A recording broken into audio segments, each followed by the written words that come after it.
Since 2011, ang budget lang po natin for supplementary feeding program per child was 15 pesos. Finally, na-approve po yung increase niya noong 2025. Just for this year, naangat na po siya to 25 pesos. Ang sagot po sa amin ng DSWD, at 15 pesos, paano namin sisiguruhin ang pagkain ng bata masustansya, may good protein, may good fat? Wait, Hindi namin afford yan. so 15. ngayon lang siya naging 25? Yes po. Sorry, ngayon meaning 2026 Sa budget? 2025. The 2025 Yeah. budget, Yes. 25 pesos na. But Yes. before 2025, 15 pesos 15. nakapako since 2011. Okay. Yes. So, even if, so may na-reach 21%, pero kahit yung na-reach, walang pagbabago kasi yung pondo natin, despite inflation, sabi nga nila, yung bigas nga nagmahal, pero yung budget po natin parehas pa rin. So, kailangan medyo mas responsive po. According to DSWD, they have been requesting continuously for increases in their budget, pero hindi po talaga nabibigay. ED, naisip ko lang, no, sa next hearing natin, dapat kainin natin yung 25 pesos na Yes. Totoo po yun. meals that we're providing our children para malasahan Totoo. talaga natin, matest talaga natin kung sapat na ba talaga to o hindi. Totoo po yun. Sino mag-volunteer na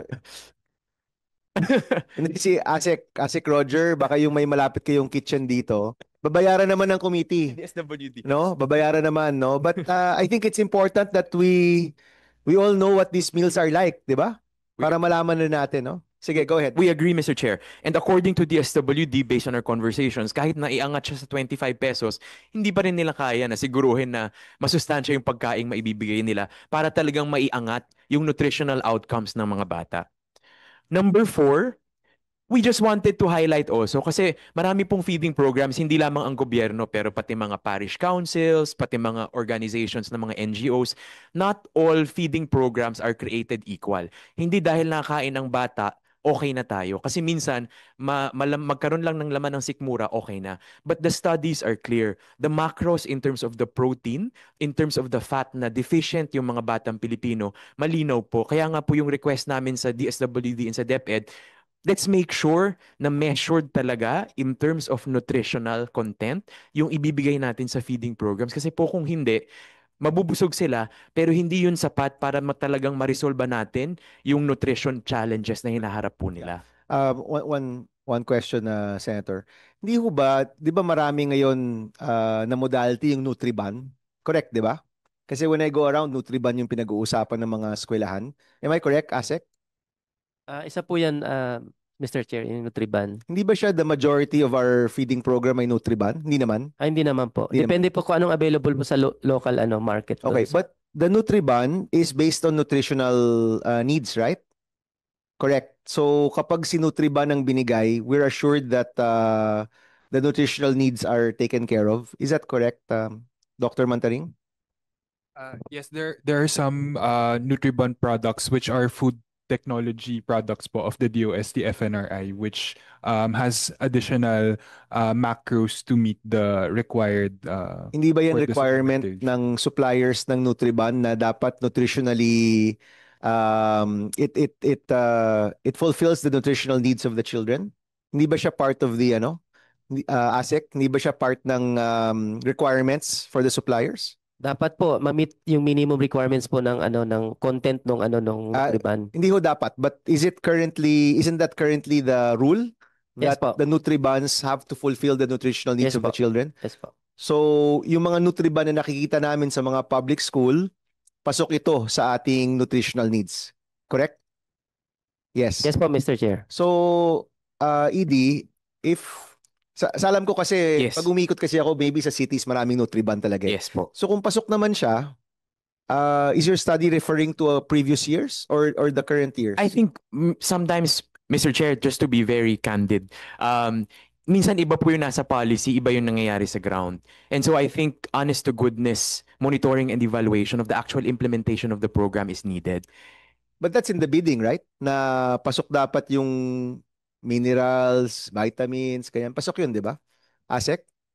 Yes po, malinaw po yan doon sa aming bidding documents sa bawat division na dapat ma-meet yung minimum nutritional content na dapat i-procure na Nutriban or any other nutritious foods. So we have to make sure all the Yes. suppliers that we have, part of the bidding documents of our suppliers, pasok dapat doon yung nutritional needs ng mga bata. Is that correct, Asek? Yes po, Yes. Mr. Chair. And that requires some more monitoring, no? Maybe we can do spot checking ng mga pagkain, no, all over the place. Sige. Yes, Mr. Chair. Yes, Senator Pangilinan. Yes, just very quickly. Yung usapin ng in-increase from 15 pesos to 25 pesos no per meal.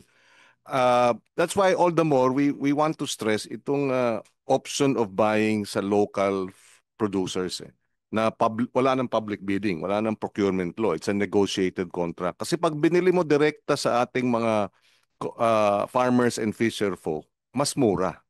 Makakatipid ka talaga. Ang example halimbawa, pag binili mo yung kamatis, itong ginawa nung Muntinlupa, binili direkta ng mga farmers 25 pesos. Pero kung binili nila sa palengke sa Muntinlupa, 100 pesos, 1 kilo. So doon pa lang makakatipid ka na ng up to, including logistics, up to 70 pesos per kilo ang matitipid mo kung binili mo direkta sa farmers including logistics. Kasi ang computation doon, kada 1 kilo ng kamatis, pag diniliver mo, papunta ng Maynila, 5 piso ang halaga. So, sulit. Dahil kahit naggastusan mo ng 5 piso para kunin mo lang sa probinsya hanggang Maynila, 30 pesos pa rin lang ang halaga, imbis na bilhin mo doon sa palengke na 70 pesos. So, that's why ini-insist natin na malaking bagay na bibilin mo sa mga magsasaka dahil binibili sa kanya ng 4 na piso kada kilo nung mga trader, pero nung pumasok yung LGU, binili ng 25 pesos. Times 6 na yung kinita nung magsasaka, nakatipid pa ng hanggang 70 pesos yung LGU dahil 30 pesos ang landed cost sa Muntinlupa. So yung ganong klaseng intervention will also address itong mas makakatipid, mas marami ang mabibili. Yun din ang ginawa nga uulitin ko, sorry kung ako'y makulit, itong Valenzuela. Kanilang 20 million rice allowance, rice budget para sa PWD, para sa mga senior citizens, annually, binili nila sa isang farmers co-op, negotiated, at nakatipid sila ng 15 pesos kada kilo dahil direkta nilang binili sa farmer at hindi binili sa mga trader sa Valenzuela. Again, malaking bagay kung ma-implement yung local. Ang challenge na lang, Mr. Chairman, is yung consistency ng supply.